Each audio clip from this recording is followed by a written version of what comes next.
Arsitektur Podcast. Bersama saya Muhammad Zakwan Safran sebagai host dalam podcast kali ini. Arsitektur adalah sebuah podcast yang membahas seputar dunia arsitektur, dari dunia perkuliahan, design thinking skill, dan pengalaman arsitektur di luar lainnya. Nah, untuk episode pertama ini kita telah kedatangan bintang tamu yang sangat luar biasa, Pak Teguh Iswar Suwardi. Nah, beliau merupakan seorang dosen di Fakultas Teknik Departemen Arsitektur Universitas SMD. Selamat datang, Pak. Jadi boleh dijelaskan apa saja kesibukannya akhir-akhir ini? Kalau kesibukannya karena sebagai dosen ya lebih banyak aktif sebagai dosen tentu saja, dan kemudian konteksnya saat ini kita sudah di akhir semester. Jadi sekarang lebih banyak mungkin memeriksa tugas dari mahasiswa.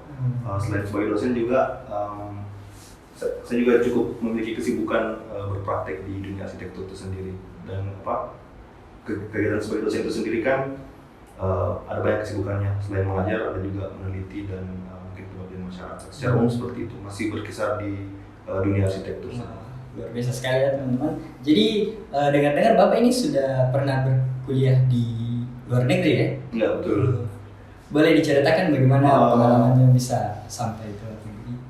Pengalaman di luar negeri, jadi mungkin sudah ada informasi waktu saya sekolah luar negeri itu di Belgia. Waktu itu melanjutkan pendidikan strata 2 di Belgia itu tahun 2016 kalau saya tidak salah. Tapi sebenarnya proses menuju ke sana itu cukup panjang. Jadi sebelum melanjutkan pendidikan ke S2 itu bisa dibilang cita-cita itu sudah ada sejak S1.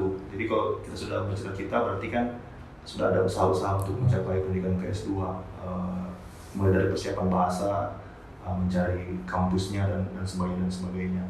Jadi ya waktu itu memang melanjutkan pendidikan ke S2 dan memang niatnya sekolah di Eropa waktu itu. Ada beberapa pilihan sih, misalnya di Inggris, di Belanda, dan kebetulan keterima di Belgia. Kenapa di Eropa? Karena memang mencari kampus yang berbahasa Inggris. Karena kalau misalnya contohnya ke Jepang harus belajar bahasa Jepang lagi, jadi agak sulit. Jadi kita cari saja yang bisa memberikan pengalaman baru, tapi bahasanya itu masih relatif mudah juga untuk dipelajari. Mungkin secara umum seperti itu. Kesibukan Bapak tadi kan bahas tentang selain jadi dosen ada sibuk di ranah arsitek. Seperti apa itu, Pak? Lebih ke perancangan arsitektur, dan juga mungkin riset-riset terkait dunia arsitektur itu sendiri. Jadi Bapak sering ikut sayembara mungkin atau bagaimana? Ya, kan kalau di perancangan itu macam-macam. Ada perancangan yang sifatnya sayembara, mungkin itu lebih ke konseptual, ada juga real project, ada juga mungkin lebih ke project tapi yang sifatnya masih konseptual, mungkin belum terbangun. Kemudian ya macam-macam, kurang lebih seperti itu. Jadi ada sayembara cukup aktif, tapi beberapa bulan belakangan ini tidak terlalu aktif, lebih banyak sekarang lebih banyak mungkin kalau perancangan yang real project. Real project ya. Jadi mungkin pertanyaan ini banyak diajukan sama teman-teman yang lain, bahwa saya mau minta pendapat Bapak tentang bagaimana sih pendapat Bapak tentang arsitektur itu? Arsitektur itu? Iya. Bos saya pertanyaannya. Arsitektur itu ya secara prinsip itu naungan sebetulnya. Naungan di mana harapannya agar orang bisa beraktivitas dalam suatu bangunan arsitektur itu sendiri. Jadi salah satu profesi yang paling tua mungkin, karena kan naungan itu kebutuhan primer. Menurut saya rumah seperti itu kan. Nah, seiring berjalannya waktu, kebutuhan akan tempat naungan itu semakin lama semakin kompleks. Jadi makanya diperlukan memang profesional dalam perancangan bangunan itu sendiri atau arsitektur itu sendiri. Makanya diperlukanlah profesi arsitek, karena tanggung jawabnya semakin besar untuk profesi arsitektur itu sendiri. Kalau terlalu luas sih, intinya arsitektur itu bangunan mungkin ya secara umum, bangunan, dan memerlukan arsitek untuk proses perancangan. Betul sekali, Pak. Jadi sebagai seorang arsitek, biasanya kan kita memunculkan ide-ide kreatif. Nah, mungkin ada tips dan trik dari Bapak bagaimana sih cara memunculkan ide-ide kreatif? Ide kreatif. Oke.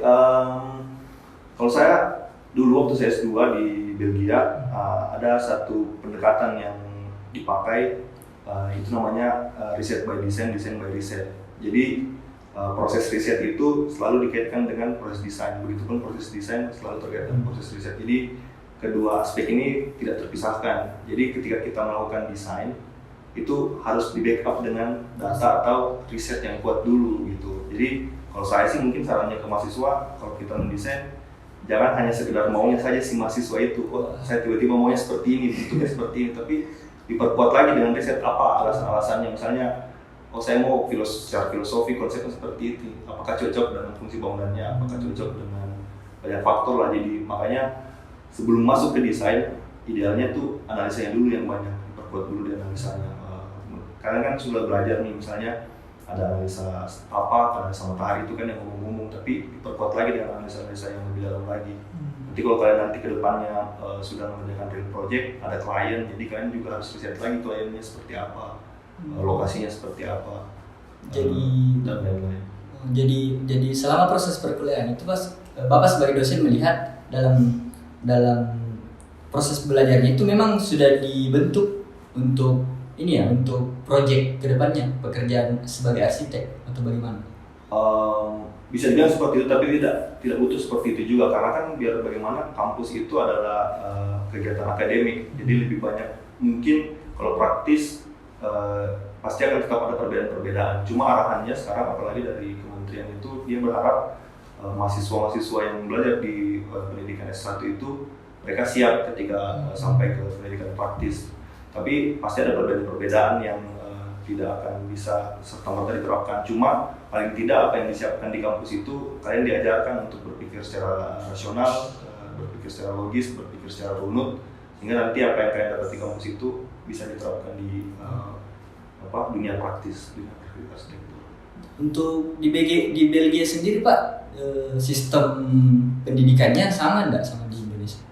Kalau dibilang sama, cukup berbeda sih, ada perbedaan budaya memang antara pendidikan di Belgia dan Indonesia. Misalnya saya coba kasih contoh, kalau di Belgia itu, atau bukan cuma Belgia ya, Eropa secara umum, mereka itu secara critical thinking, kemampuan berpikir kritisnya itu jauh lebih di atas katakanlah dibanding kita. Karena kalau kita di Indonesia katakanlah kadang-kadang kalau guru sudah mengatakan A, kita cuma terima-terima saja, sedangkan di sana semua bisa didebat, semua bisa didiskusikan. Jadi karena mereka punya kemampuan berpikir kritis yang kuat, logis yang kuat, akhirnya yang terjadi di sana itu banyak proses diskusi, baik itu sesama mahasiswa dan dosennya.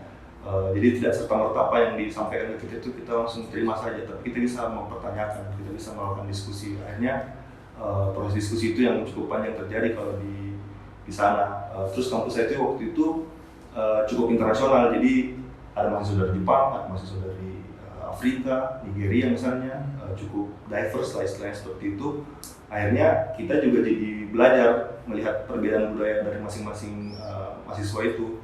Misalnya dari karakter Jepang, oh mereka katakanlah rajin pasti. Mungkin kalau orang Eropa dia tidak terlalu rajin, tapi karena dia katakanlah punya kemampuan berpikir kritis yang kuat, mereka bisa kerjanya itu lebih efisien misalnya. Kalau karakter orang Asia itu lebih pemalu misalnya.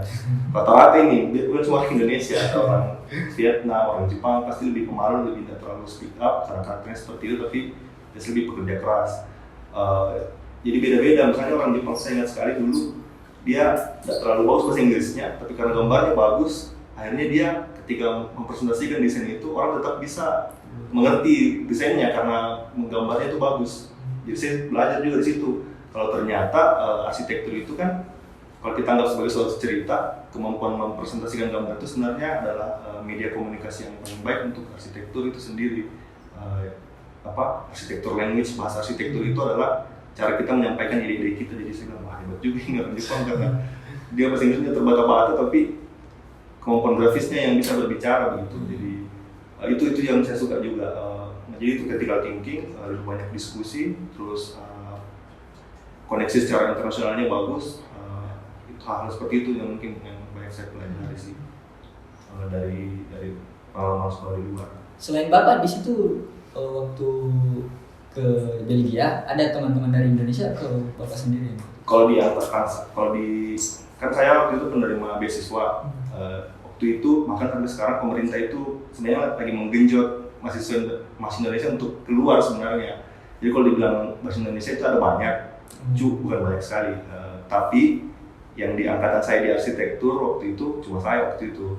Tapi karena ada dari teman-teman dari misalnya di kota yang sama atau negara yang sama, tapi beda jurusan, akhirnya kan kalau kita sama Indonesia cukup membantu kita juga, ada komunitasnya lah. Biasanya itu komunitasnya itu disebutnya PPI, Perhimpunan Pelajar Indonesia. Ada PPI Belanda, PPI Belgia. Tapi kalau untuk saya sendiri di kampus, angkatan saya waktu itu saya sendiri dari Indonesia. Bahkan kalau saya tidak salah waktu itu adminnya cerita ke saya yang pertama dari Sulawesi, dia bilang. Karena ya jarang juga kan waktu itu. Dan bisa dibilang memang Belgia tidak terlalu populer, lebih populer Belanda. Tapi waktu itu saya coba apply ke Belgia, diterimanya di Belgia ya, lanjut di Belgia. Dan kebetulan ada juga senior walaupun agak jauh yang ternyata pernah punya pengalaman sekolah juga di situ. Senior arsitektur dan senior di kampus saya dulu. Sekarang sudah jadi praktisi. Jadi bapak dulu ke Belgia karena dapat beasiswa ke Belgia. Salah satu bukan dari Indonesia, pemerintah Indonesia. Oh, dari pemerintah Indonesia. Jadi mungkin bisa berikan tips kepada teman-teman. Nah ini bagaimana caranya bisa sampai keluar. Kalau tips paling gampang itu bukan paling gampang. Kunci paling pertama itu kalau mau sekolah keluar, mau tidak mau bahasa itu pasti. Karena kalau bahasanya nggak kuat, itu kunci pertamanya. Mau kalian pintar sekali, mau kalian cita-cita sebesar apa nggak akan bisa, karena itu cara kita untuk berkomunikasi dengan orang lain gitu. Jadi makanya kalau saya waktu itu salah satu yang saya kejar ya bahasanya. Bahkan saya sendiri pun bahasa pun nggak terlalu bagus sebetulnya bahasa Inggris waktu itu. Cuma karena punya cita-cita, akhirnya saya coba nih les-les atau apalah gitu kan. Apalagi sekarang ada kampung Inggris itu di Kediri, itu murah jadi seksana atau itu kalau kita sudah buka itu kunci awalnya. Kan ada syarat-syarat itu IELTS dan TOEFL itu satu langkah lebih dekat nih. Terus sesuai ini juga coba cari jurusan yang sesuai dengan minatnya kalian. Misalnya kalau saya selalu bilang mahasiswa itu sebaiknya dari semester 1 itu dia sudah mempersiapkan memang dirinya mau arahnya kemana. Misalnya kalian mau saya tertariknya green building misalnya. Jadi kalian ambil memang diri saya tentang green building, kalian jadikan skripsi. Nanti kalian perdalam lagi di S2. Jadi apa yang kalian lakukan sekarang itu akan mempengaruhi lagi ke depannya. Kenapa? Nanti kalau kalian sudah wawancara untuk beasiswa seperti itu, pasti dia lihat skripsimu apa. Jadi apalagi kalau kita berbicara beasiswa Indonesia lah, beasiswa Indonesia itu pasti dia selalu lihat, tanya apa kontribusi yang bisa kau kasih ke Indonesia misalnya. Jadi kalau TA itu misalnya punya kepekaan sosial kah atau kepekaan lingkungan, itu kan bisa kau jadikan bahan jualan. Bahkan yang saya tertariknya Indonesia itu menjadi lebih hijau, lebih apa. Saya sudah buktikan dengan misalnya TA-ku, dengan kegiatan-kegiatan mahasiswanya kalian. Itu kan nanti membentuk portfolio. Portfolio itu penting sekali. Portfolio itu kan yang sedang berjalan dan yang telah berlalu sama visinya kalian mau jadi apa. Nah itu semua harus terkoneksi pakai connecting the dots begitu. Kalian sudah jadi apa yang kalian buat sekarang, apa yang sudah kalian lakukan, apa yang kalian ini, semuanya idealnya itu sudah ada di dalam bayangannya kalian. Jadi kalian bisa mudah untuk sampaikan ke si pemberi beasiswa ini yang saya mengharapkan ini kampusnya yang bagus sesuai dengan minatku, dan ini kampusnya bagus misalnya top 100 dunia, dan saya sudah memenuhi syarat-syaratnya untuk masuk ke situ. Biasanya itu lebih kuat kalau kita berbicara beasiswa gitu. Mungkin itu kalau tips sedikit lah. Ya, tips yang luar biasa sekali ya teman-teman dari Bapak Teguh. Jadi kalian kalau sudah mulai sedini mungkin kalian buat portofolio yang baik, dan mudah-mudahan cita-cita kalian nanti sudah tersusun sampai nanti kalian bisa melanjutkan ke jenjang yang kalian mau. Nah, mengenai pertanyaan selanjutnya itu Pak, mengenai arsitektur sendiri. Setelah kita bahas tadi tentang bagaimana pengalaman Bapak di arsitektur, muncul pertanyaan bahwa pendapat bahwa arsitektur itu jurusan yang mahal dan sulit dan mahal. Bagaimana pendapat Bapak tentang hal itu? Sulit dan mahal menurutku memang relatif sulit sih, harus diakui memang sulit. Kalau mahal relatif mungkin ya, tergantung pintar-pintarnya kalian memanfaatkan semua resource kalian yang punya gitu. Tapi di sisi lain, kalau saya pribadi mau tidak mau kita harus temukan apa yang kita suka dari apa yang kita jalani gitu. Dan sebenarnya idealnya sebelum kalian masuk arsitektur itu kan sudah ada bayangan nih bahwa apa yang akan kalian hadapi begitu kan. Kalau saya kayak contohnya saya dari kecil sudah suka menggambar, jadi memang kurang lebih akan ambil arsitektur dan harusnya sih sudah siap akan menghadapi seperti itu. Jadi Nah, tapi kalau misalnya memang kalian sudah masuk media arsitek dan kalian merasa susah, ya mau tidak mau kalian harus cari apa yang kalian suka, minatnya kemana. Makanya kita juga tuh ada lab-lab kan, misalnya kalian juga suka, oh saya selama kuliah arsitektur saya sukanya struktur, ya sudah saya ambil lab struktur kan. Atau saya sempat singgung tadi, saya tertarik sekarang dengan bangunan yang berkelanjutan atau bangunan hijau. Mungkin saya bisa ambil lebih ke arahnya ke sains misalnya, supaya kalau kalian sudah ada minatnya, prosesnya yang susah ini bisa dijalani dengan lebih menyenangkan lah begitu. Dan kalau menurutku, kalau kalian sudah menemukan nih part menyenangkannya dari proses berarsitektur itu sendiri, sudah melewati semester awal-awal yang berat, harusnya sudah lebih mudah lagi untuk dilewati. Biasanya seperti itu kan, awalnya yang berat, terus manfaatnya lagi menurutku karena dia susah, akhirnya kita terbiasa nih untuk mengerjakan hal yang susah begitu. Karena yang saya tahu banyak alumni arsitek itu yang tidak jadi arsitek tuh, misalnya dia kerja di bank atau di mana, tapi kan mungkin dia tidak terbanyak setidaknya tidak terpakai, tapi kan secara berpikirnya dia, logika berpikirnya, cara berpikir rasionalnya itu paling tidak bisa membantu dia mengerjakan hal-hal lain bahkan di luar arsitektur. Jadi kalau dibilang susah mungkin menurutku memang relatif susah sih, tapi pintar-pintarnya kalian lah untuk. Kalau saya sih sarankan nikmati prosesnya saja. Iya, kalau enggak pusing sendiri gitu. Karena banyak teman-teman yang berpikir bahwa setelah dia masuk di arsitektur misalnya sudah semester 2, semester 1, tiba-tiba dia berpikir bahwa saya salah jurusan misalnya. Kalau saya itu biasa ya, Pak? Betul. Kalau saya di kampusku dulu memang ada sistem eliminasi secara tidak langsung. Terus saya sama selalu bilang kayak kalau saya itu semester 4, masih ada kesempatan untuk pindah ke jurusan lain, dan secara tidak langsung saya sepakat, maksudnya kalau memang kalian tidak nyaman ngapain kalian lanjut gitu.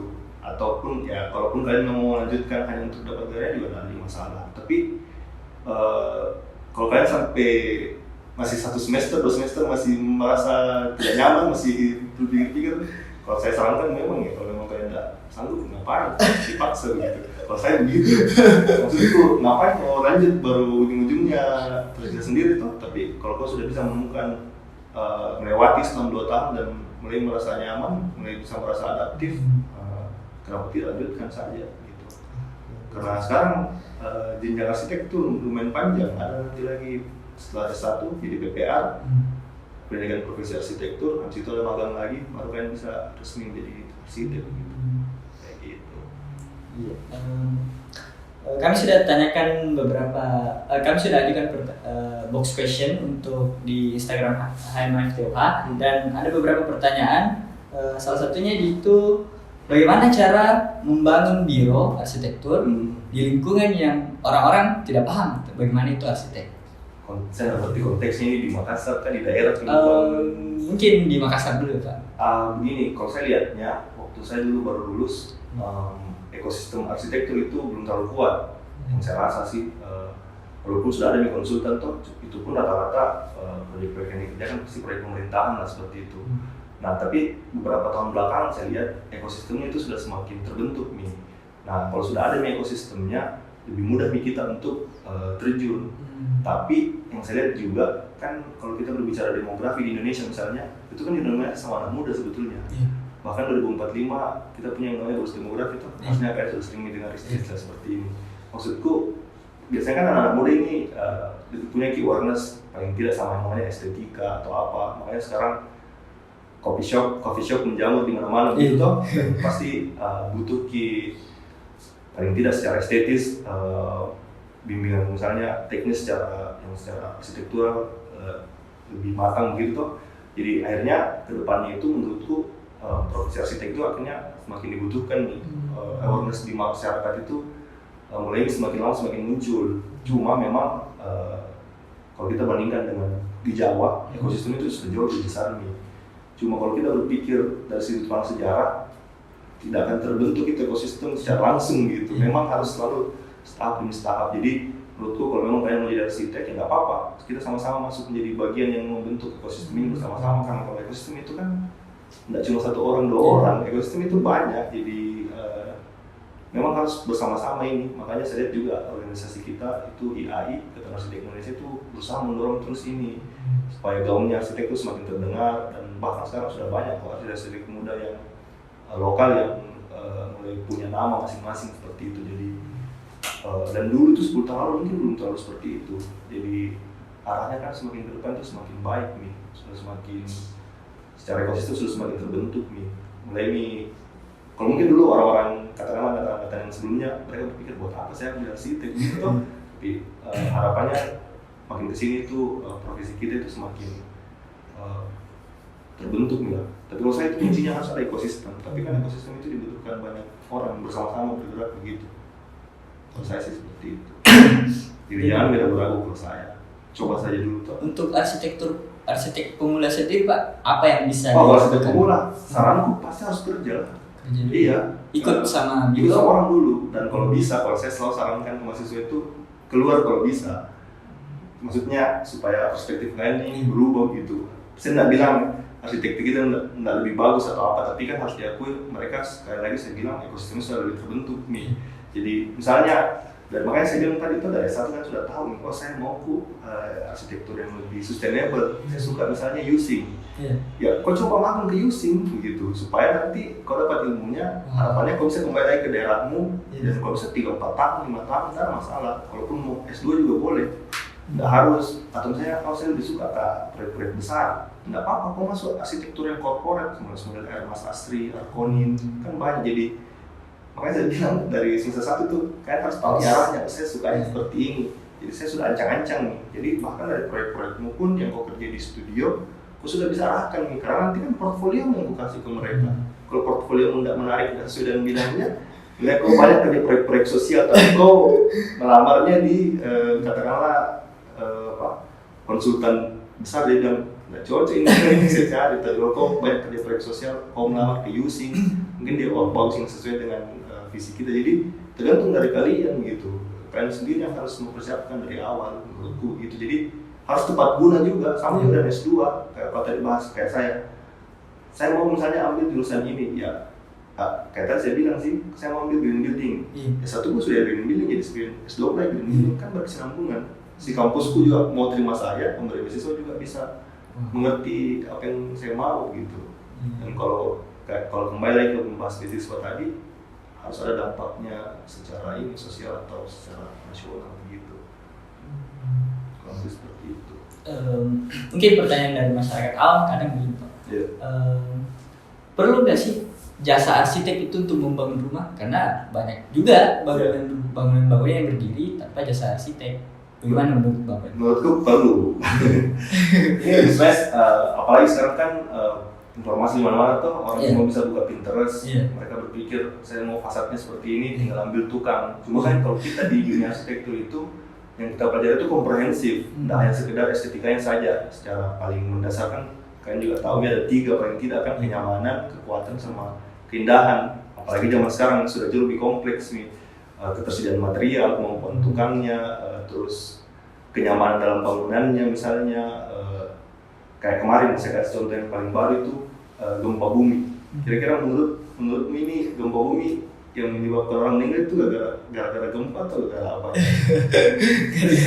Gara-gara struktur bangunannya ya. Nah, yang membuat orang meninggal itu sebenarnya bukan gara-gara gempa tapi gara-gara bangunannya tidak mampu menahan beban kan. Dan kita rata-rata pakai material berat misalnya semacam di situ kan kita arsitek, mungkin bukan hanya arsitek tapi juga engineer lain bisa masuk di situ. Kita bisa kasih masukan yang lebih komprehensif, bukan hanya sekedar ambil dari Pinterest. Kita punya ilmuannya itu lebih menyeluruh. Kita punya dari sisi kenyamanannya, dari sisi fisika bangunannya, strukturnya. Kita bisa kayak saran, kalau begini bu, kurang strukturnya. Kalau begini nanti memang kan kadang-kadang misalnya klien itu dia mau punya lahan terbangun semua. Padahal dia tidak tahu kalau ada rombongan nanti yang jadi gelap, lembab, kan jadinya penyakit, tidak nyaman.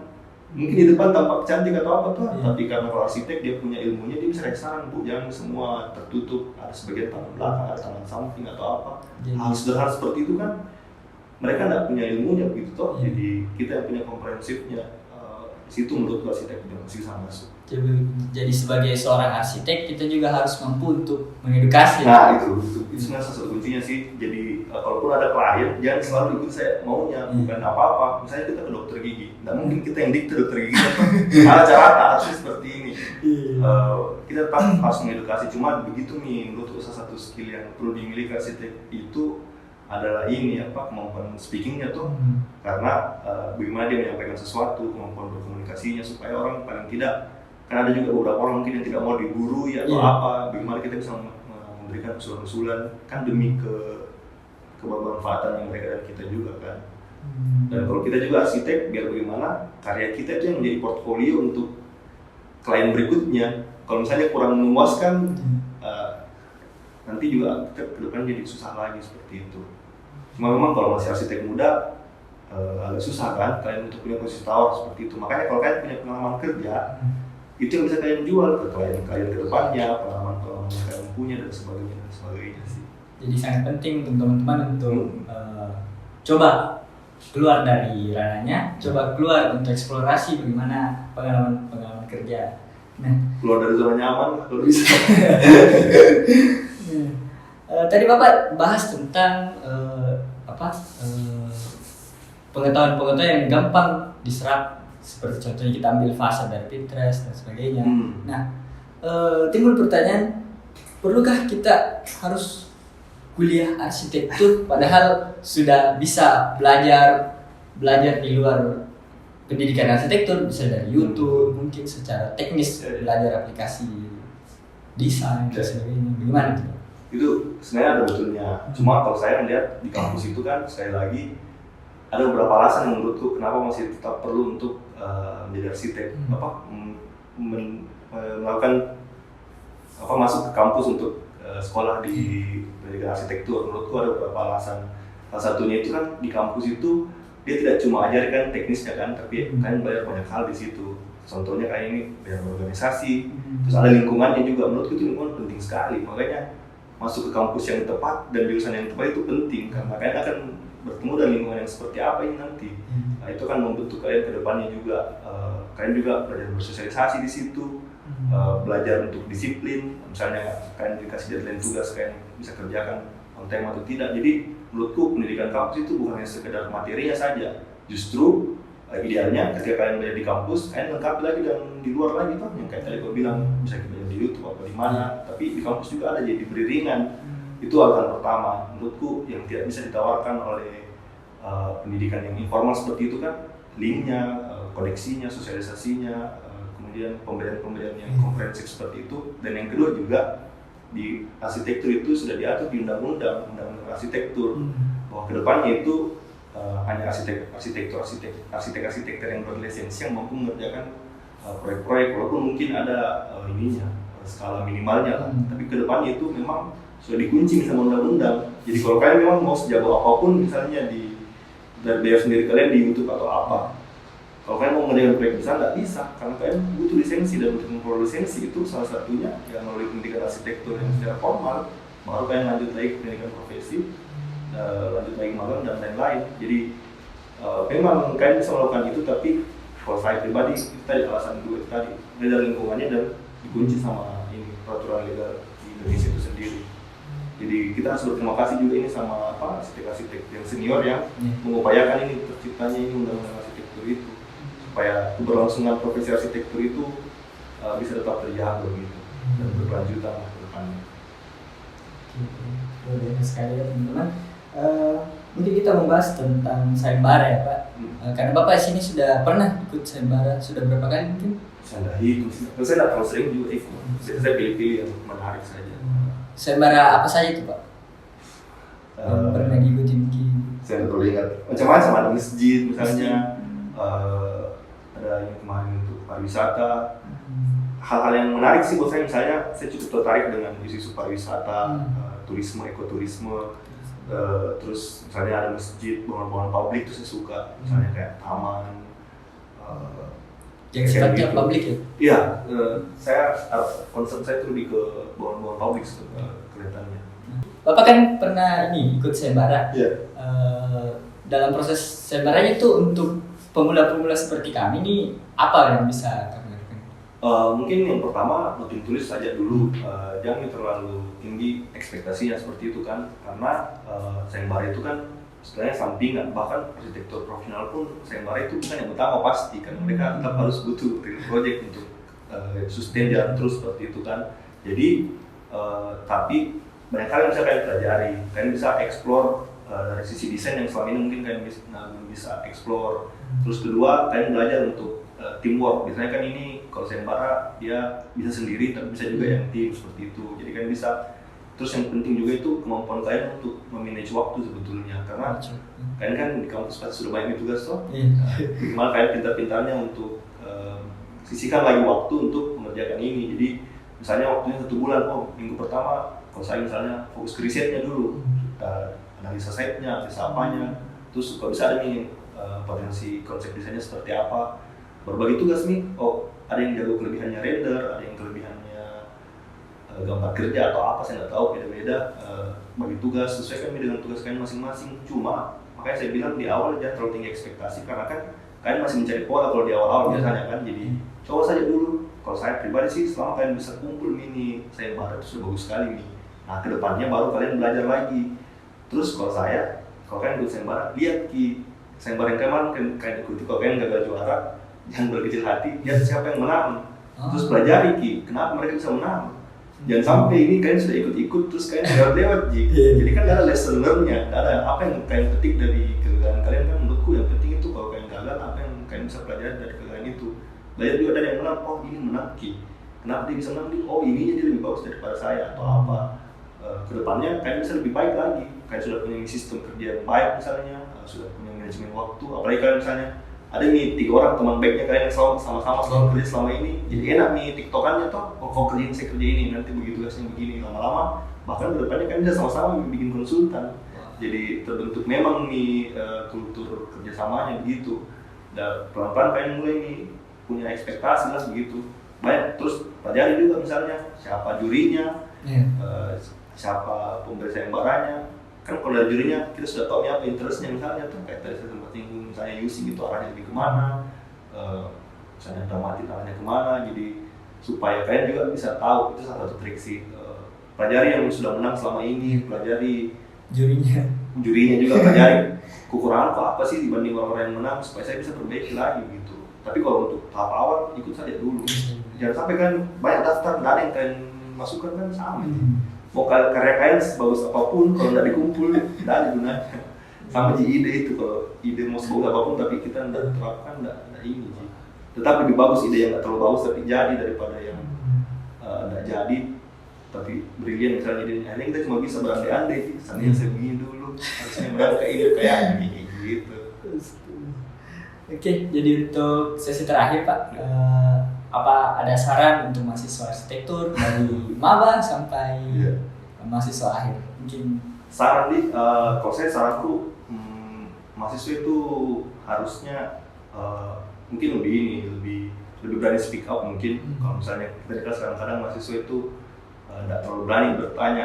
Secara menyeluruh ini Pak? Saya menyeluruh mungkin itu kalau di kelas ya lebih aktif lah. Terus kalau kedua, saya maunya tuh kalian punya perencanaan sebetulnya dalam menjalani proses perkuliahan. Karena yang saya amati seolah-olah banyak saya perhatikan ini, sorry to say, yang tidak terlalu on time lulusnya misalnya. Menurutku hal seperti itu bisa dihindari. Karena kenapa saya bisa bilang begini? Karena di kampusku dulu lulus on time itu sangat mungkin terjadi, bahkan banyak. Rata-rata itu lulus on time lah. On time yang sama itu 4 tahun gitu. Maksudku kan cuma rencanakan kira-kira supaya bisa lulus on time itu apa saja yang harus saya lakukan. Dan saya bilang juga tadi, jangan cuma jalani saja, tapi ini dipikir ke depannya saya mau jadi arsitek seperti apa. Apakah saya mau lanjut S2, apakah saya mau kerja, kalau kerja di mana. Kalau bisa kalian sudah ada memang arahnya, mungkin tidak akan langsung dari awal kalian temukan. Tapi kalau sudah semester 4, 5, harusnya sudah mulai ada bayangan toh. Apalagi kan sudah mau pilih lab, jadi rencanakan memang nih. Kenapa saya bilang jangan terlalu lama? Karena nanti kalau kalian selesai pendidikan S1 itu, kalau kalian memang mau jadi arsitek, ada namanya pendidikan profesi arsitektur. Itu kalau saya datang setahun lagi. Habis itu ada magang lagi 2 tahun. Jadi jangan sampai misalnya mahasiswa ini terlalu lama magang di proses S1-nya, itu nggak masuk poin juga gitu ya. Memang kalian dapat pengalamannya toh, tapi nggak masuk poin. Nanti yang masuk poin itu untuk kalian jadi arsiteknya itu setelah kalian sudah dapat gelar pendidikan profesi arsitek itu sudah selesai.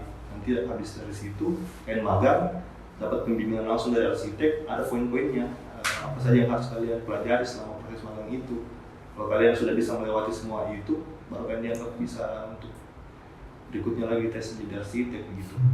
Perencanaan itu penting karena kalau enggak lewat-lewat sih. Saya pendidikan 7 tahun, habis itu baru lagi ambil PPR atau sudah nggak usah misalnya ambil PPR, tapi yang kayak saya bilang tadi, ujungnya kok nggak bisa kerja proyek-proyek yang katakanlah skala besar karena kok nggak punya lisensinya buat apa, kayak begitu sih. Jadi direncanakan memang bila arahnya mau seperti apa, labnya seperti apa, bahkan kayak skripsi itu kayak kemarin salah satu dosen kita singgung di kelas, kalau kan memang suka sekali nih tugas yang kalian kerjakan, nanti bisa kalian bawa lagi nih ke skripsinya. Itu kan pola berpikir yang berkelanjutan tuh.